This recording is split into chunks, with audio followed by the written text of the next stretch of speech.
Qadrli tыңлаучыларым, исәнмесез?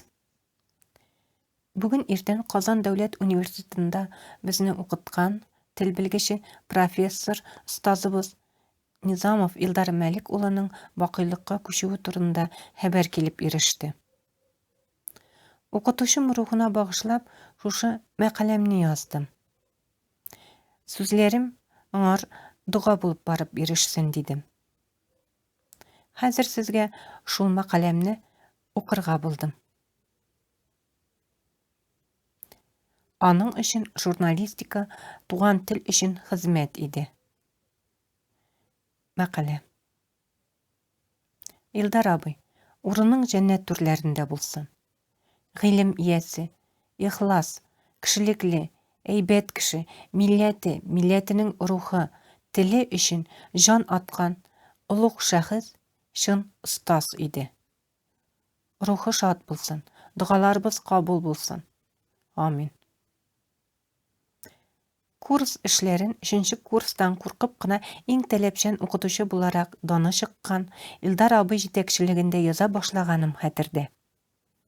Бер ара ул әйткән темалар буенча мәкаләләр язып йөргәнем, кат-кат төзәтүе, кат-кат яздырганы, шуннан үзе дә шул ук мәкаләләрне мәдәни җомгага илтеп биргәне истә. Аннары көннәрдән бер көнне университетның 13нче кат коридорында очрап, яки дәрес алдыннан, күрдеңме, дип мыек астыннан кош тоткандай сөенеп сорар иде. Мәдәни җомгада чыккан мәкаләң өчен синнән дә буларак куаныр. Кая инде ул күрү? Без укыган чорда газета журналларны университет китапханәсенә кереп караш яки киоскка чабып барып алыш иде. Әлбәттә, укудан кайтканда гына. Илдар абый чыгуына куанган мәкаләне газет битендә күрү әллә нинди горурлык хисләрен бирә иде. Курс эшләреннән соң тагын да хәтәррәк эшкә, дипломга тотындык. Аның «Уем тел ишында» дигән яшел китабын 100 кат укый-укый ясалган анализлар белән узган йокысыз төннәр башланды. 2001 елда университетны тәмамладык. Һәм безнең Илдар абый белән кыска гына 3-4 елга сузылдымы икән. Кыска гына бер хезмәттәшлегебез шәһри Казанда дәвам итте. Ул университетта студентларның иҗади эшләре җитәкчесе, зачет билге куючы. Ә мин үземчә редакциядә студентлар белән мәшгиле.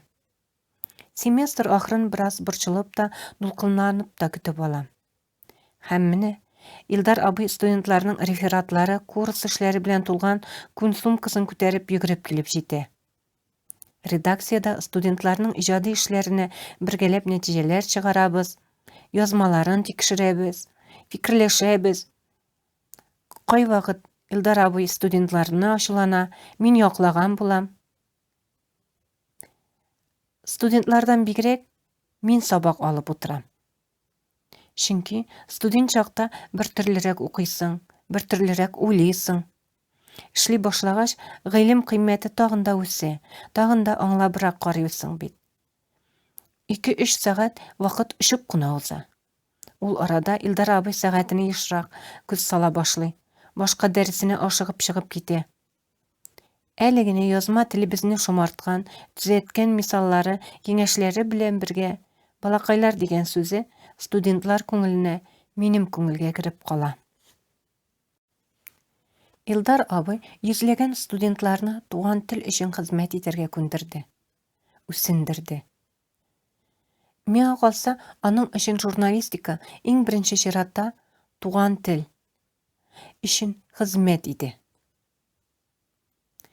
Курсовойлардан, диплом эшеннән бигрәк, еллар узган саен аның очерк жанрына багышланган очерк дәресе күңелдә яңара. Без укыган 1996-2001 елларда ук журналистиканың бер жанры булган очеркның популярлыгы шактый кимегән иде. Совет заманы журналистикасының калган бер мирас буларак күренде. Шуңа күрә очерк дәресенең кирәклек шул кадәр генә кебек иде. Ұстазыбыз очерк язучыларга, аларның тилене мүкиппен. Менә шул очерклардагы тил байлыгын кулыннан келсе башыбызга ушлап салар иде. Ул безгә очерк темасына рефератлар яздыртты. Очерк язучыларның исемлеген бирде. Исемлек буенча очеркларны китапханәдә Казан утларының Совет заманнарында чыккан саргая башлаган номерларынан табып укыдык. Кайберләре эчтәлек, идеология ягыннан безнең буын өчен һич кабул ителмәслек кебек тоелган хәлдә. Татар телебезнең шул кадәр җылы, назлы була алуын безгә гомердә истә калырлык итеп раслаганы хәтердә. 2019 елда Казан утлары журналы Татарстан тарих шәхесләр әдәби очерклар конкурсын игълан иткәч, Илдар абыйның менә шул очерк дәресләрен кат-кат исемә төшердем.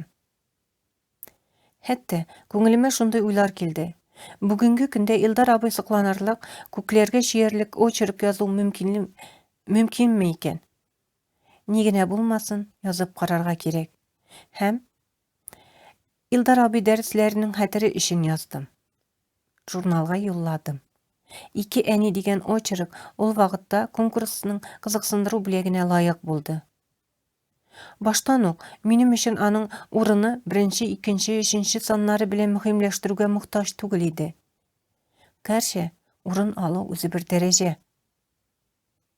Бу очракта ул очеркны язуым Илдар абыйның сабагы дәвам итүне аңлау белән 1000 мәртәбә кадерлерәк иде. Шын остазның сабагы еллар узгач та дәвам итә һәм алга таба да дәвам итәр. Укытучыбыз, остазыбыз Илдар абый, барысы өчен дә рәхмәт. Урының җәннәт түрләрендә, рухың шат булсын. Безгә, студентларыңа биргән гыйлемең, сабакларың үзеңә савап булып язылсын. Амин. Автор Айзирә Кәриева Акчура, Төркия, 27 февраль 2022 ел. Тыңлауыгыз өчен рәхмәт.